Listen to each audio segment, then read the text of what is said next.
this boat motor. The customer says that he's had several people work on it and it doesn't run right. Well, as you can see, that Welch plug is missing right there. And I caught it. This Welch plug was right in there like that.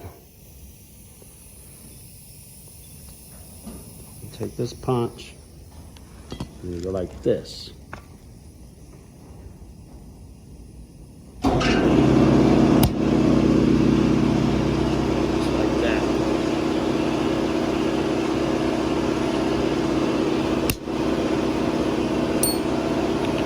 Now I'm probably going to seal that up with some, maybe some silicone or some super glue, but we'll get back to you and we'll hear this boat motor run here in a little while. Yeah.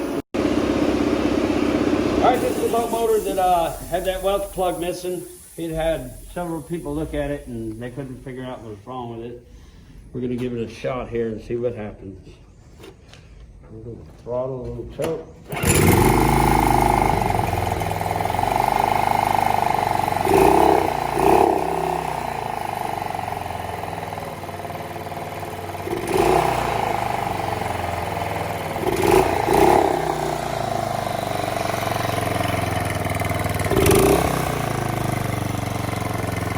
It's got a red limiter on it, so it sounds like it's missing, but when it's in the water, it'll run fine.